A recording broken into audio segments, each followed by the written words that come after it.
Assalamualaikum warahmatullahi wabarakatuh. Halo semua, kembali lagi bersama Podcast History bersama saya Meidinar Sagita Putri. Kali ini Podcast History akan menghadirkan segmen Kunang-Kunang Kebenaran di Langit Malam. Segmen ini akan menghadirkan kisah-kisah seputar pahlawan revolusi. Segmen terakhir atau segmen ketujuh, kita akan membahas Jenderal S. Parman. Letnan Jenderal TNI Anumerta Siswondo Parman atau yang lebih dikenal dengan nama S. Parman. Beliau lahir di Wonosobo, Jawa Tengah, 4 Agustus 1918. Beliau adalah anak kelima dari 11 bersaudara. Ayah beliau bernama Kromo Diharjo, bekerja sebagai seorang pedagang, dan ibunda beliau bernama Marina Kromo Diharjo.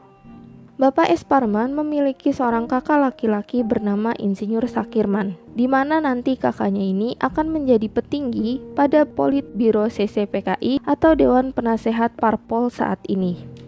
Bapak S. Parman menyelesaikan pendidikan di HIS atau Sekolah Dasar Belanda di Wonosobo. Kemudian beliau melanjutkan ke Mulo atau Sekolah Menengah Pertama di Yogyakarta. Seharusnya pada saat beliau lulus, Bapak S. Parman akan melanjutkan pendidikannya ke AMS atau setara dengan SMA. Namun ayahanda beliau meninggal pada tahun 1937, membuat beliau tidak bersekolah hampir 2 tahun. Bapak S. Parman kemudian membantu ibunda beliau berdagang di Pasar Wonosobo. Setelah menemukan waktu yang tepat, beliau kembali melanjutkan sekolahnya ke AMS. Sesuai dengan keinginan ayahandanya, Bapak S. Parman kemudian masuk ke Sekolah Tinggi Kedokteran atau Stovia di Jakarta. Namun sekolah beliau terhambat karena invasi Jepang pada tahun 1942.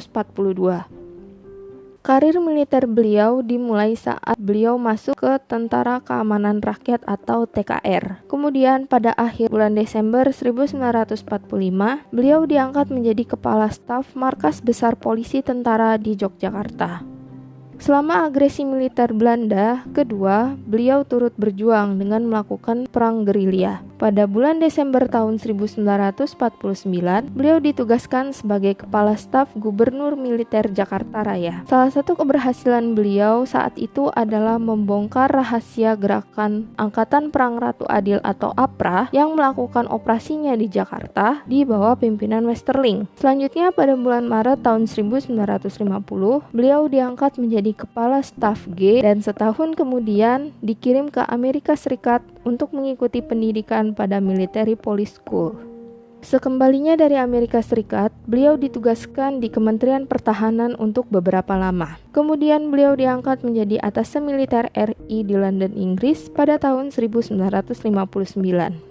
5 tahun berikutnya, yakni pada tahun 1964, beliau diserahi tugas sebagai Asisten 1 Menteri Panglima Angkatan Darat atau Menpangat dengan pangkat Mayor Jenderal. Ketika menjabat Asisten 1 Menpangat, pengaruh PKI sedang marak di Indonesia. Partai Komunis Indonesia saat itu merasa dekat dengan Presiden Soekarno. Namun sebagai perwira intelijen, Bapak S. Parman sudah banyak mengetahui kegiatan rahasia PKI. Maka ketika PKI mengusulkan agar kaum buruh dan tani dipersenjatai atau disebut dengan Angkatan Kelima, beliau bersama dengan sebagian besar perwira Angkatan Darat menolak usul tersebut. Dengan dasar itulah kemudian beliau akhirnya dimusuhi oleh PKI. Hingga akhirnya pada saat terjadinya peristiwa G30 SPKI, beliau menjadi korban. Beliau wafat pada tanggal 1 Oktober 1965 pada usia 47 tahun.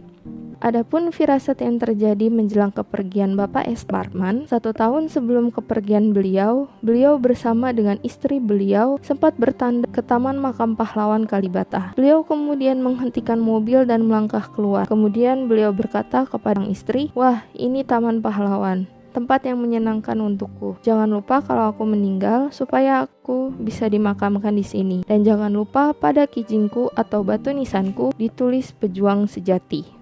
Baik, sekian pembahasan segmen Kunang-Kunang Kebenaran di Langit Malam Jenderal S. Parman part 1. Jangan lupa like dan subscribe jika kalian mendengarkan podcast history via kanal YouTube. Sampai jumpa di lain kesempatan. Dadah.